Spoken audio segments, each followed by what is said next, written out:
Hello, Audioholics. This is Logan, and welcome to Audioholics Anonymous. Today, we will be continuing on with Rolling Drones, and with me is another drone of mine, Tyler.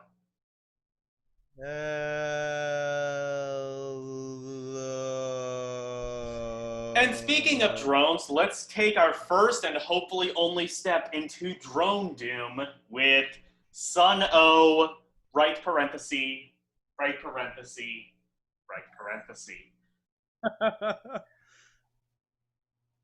Yeah, this is an interesting band. Oh, I'm sorry. One more right parenthesis. Okay, go on.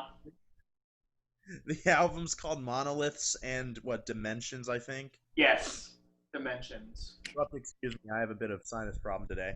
Um, so do you want to go first, or shall I? Uh, I don't know who actually wants to try to have an opinion on this album. Um, I guess I'll go first since I actually have something written. Uh, Definitely very unique, and I do like it, but I can't really figure out how to rate it, and I don't think I really should. So this will be the first one for me that is just unrateable. Um, I'd say that I enjoyed listening to this, and it was definitely very interesting to hear.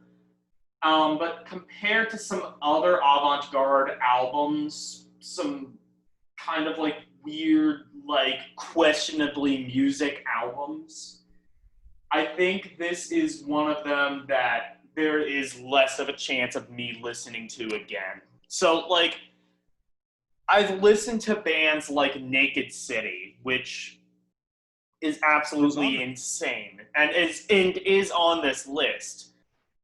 That being said, the reason Naked City worked is because it knew it was out there music, and as a result, it's 20 minutes long. This is about 53 minutes. So, typical length for an album.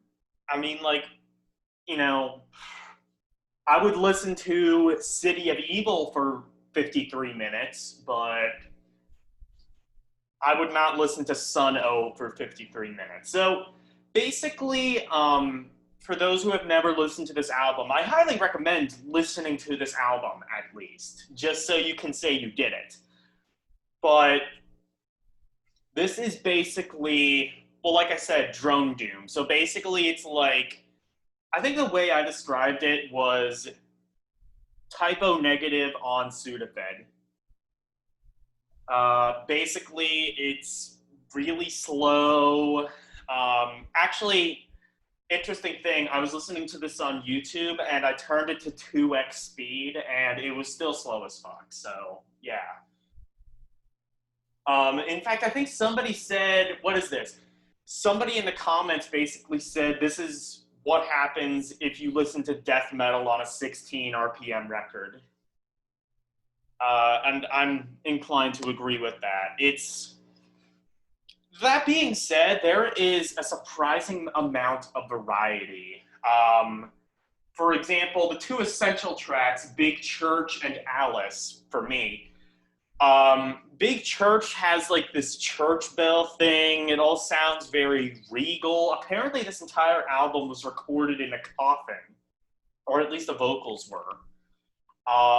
Which, I mean, I defy you to be more metal than that. I fucking dare you.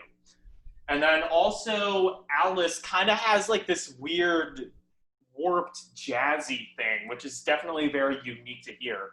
Overall, this is unrateable as far as I'm concerned. However, I can definitely say that I personally enjoyed my time with it.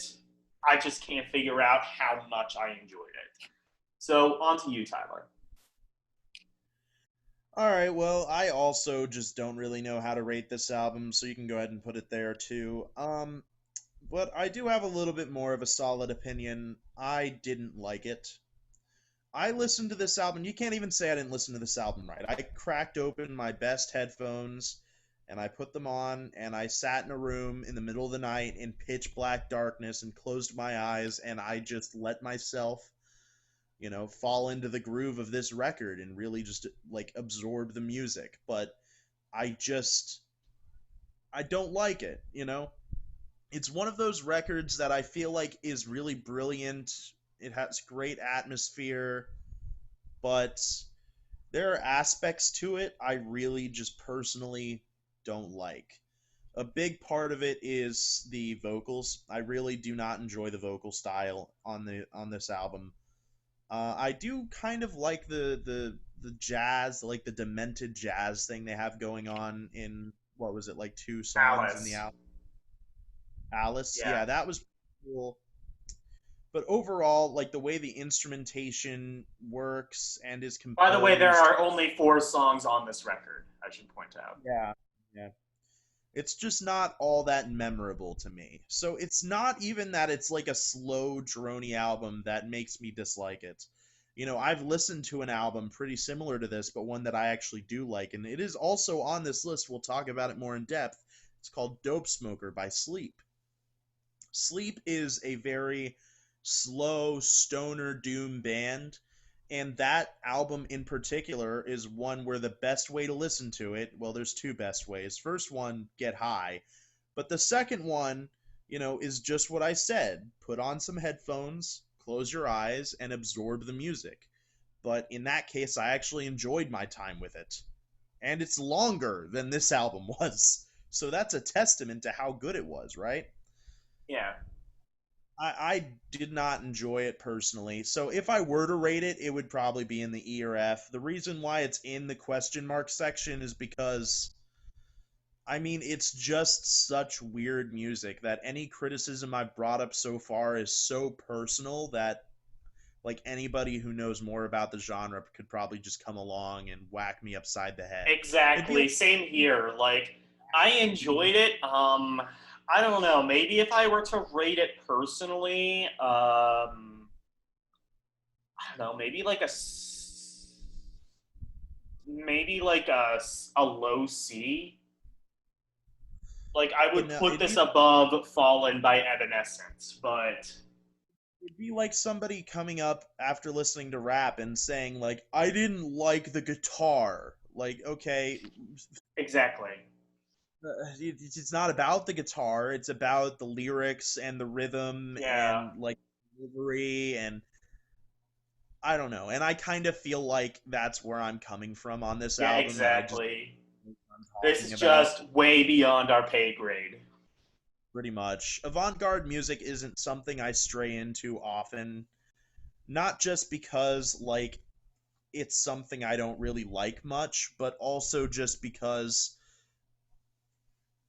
I just don't really get it. I don't personally get it a lot of the time. I think the only avant-garde album I've ever really quote unquote gotten is by Daughters, You Won't Get What You Want.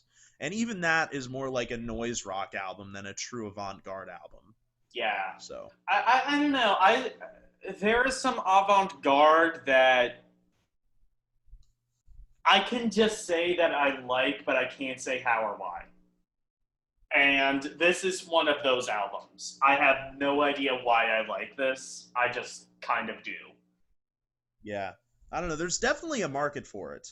There's definitely a market for it. There's a huge fan base of this band. There's certainly people who just love this music. I will Yeah. never understand why, but to each their own. You'll hear me say that a lot of times on this list, especially when we talk about black metal, because I have a very, very, very gigantic hate boner for black metal. I've always hated it. I mean, black metal is something that I want to try to get into more, and well, I You'll guess get I your will. chance on Yeah, the here's my black metal chance. I can't fucking like. list. Yeah, I mean, I prefer black metal to death metal just based off the vocals, but yeah. So, do you have anything more to say? Just that I'm really fucking excited for the next album, which is From Mars to Sirius by Gojira. I am a huge fan of that record. Logan has never heard it before. It's going to be interesting to see whether or not Yeah. he absolutely hates it or he absolutely loves it. I will say that well, we'll get to that in the next album, but I will leave you with one last thing. This is another comment I read on YouTube. I work at a daycare in Oregon, and every day for nap time, I play this record through our boss's high-powered public address speakers at maximum volume. Earplugs are provided to the kids, of course. And the results are remarkable. The children lie completely still for the whole of nap time, and sometimes for hours afterwards. I mean, if that's not a testimonial, I don't know what is. Goodbye, everyone. Bye bye. Bye bye.